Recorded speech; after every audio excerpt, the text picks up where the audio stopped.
කොහොමද යාළුවනේ ඔයාලට අද මම ඔයාලට අරගෙන ආවේ මගේ ක්‍රමයට වණ්ඩු හදාගන්නේ කොහොමද කියලා දෙන්න. අපි බලමු මේක කොහොමද කරගන්නේ කියලා.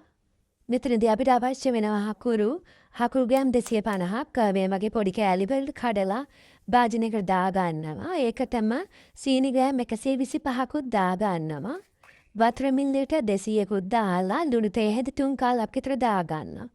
දැන් මේක අපි හොඳින් උණු කරගන්න ඕන. මෙතනදී හකුරුම අවශ්‍ය නෑ යාළුවනේ. සීනි ගන්නත් පුළුවන්. සීනි ගන්නවා නම් ග්‍රෑම් 300ක් අරගන්න. ඊළඟට කර්දමුංගු කරල් 3ක් විතර කබලේ වැදගෙන සීනි ටිකක් දාලා හොඳින් කුඩු කරගෙන ඒකත් මම මේකට දාගන්නවා. දැන් පොල් ග්‍රෑම් 75ක් පණියකට දාගන්න ඕන.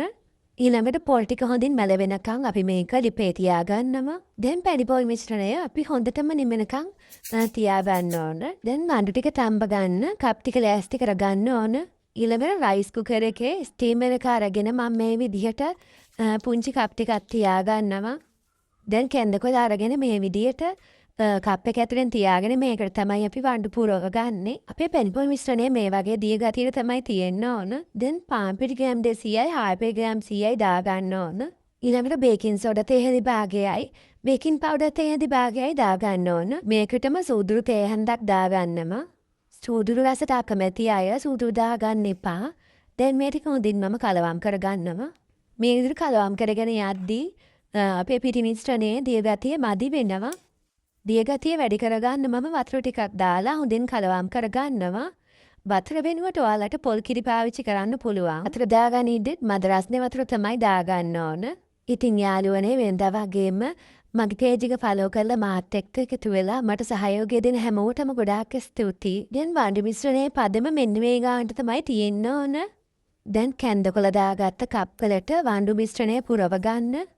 මේ වෙලාවේ මම රයිස් කුකර් එකේ පොට් එකට වතුර දාලා හොඳින් උතුරන්න තියලා තියෙන්නේ. ඔයාලට තේ බොන ඕනම කෝප් එකට මේ විදියට කැන්දකොල දාලා මිශ්‍රණය පුරවලා තඹ ගන්න පුළුවන්.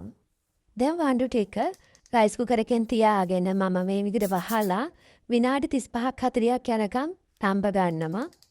දැන් විනාඩි 40කට විතර පස්සේ අපේ වණ්ඩු ටික තැම්බිලා තියෙන්නේ. ඉරටුවක් ගහලා බලන්න. ඉරටුව ඇලෙන්නේ නැත්තම් වණ්ඩු ටික තැම්බිලා. මෙන්න මේ වගේ ලේසි ක්‍රමයකට තමයි යාළුවනේ මම වණ්ඩු හදාගත්තේ. ඇත්තටම මේ වණ්ඩු එක හරිම රසයි යාළුවනේ. දැන් ඉතින් ඔයාලට පුළුවන් වණ්ඩු මේ විදිහට ලේසිම ක්‍රමයකට හදාගන්න. ඉතින් තවත් මේ වගේ රසම රස රෙසිපි බලන්න යාළුවනේ මගේ channel එකත් follow කරලා තියාගන්න. තවත් මේ වගේ රසම රස රෙසිපියක් අරගෙන එන්නම් යාළුවනේ. ඉතින් ඔයාලට සුබ දවසක්.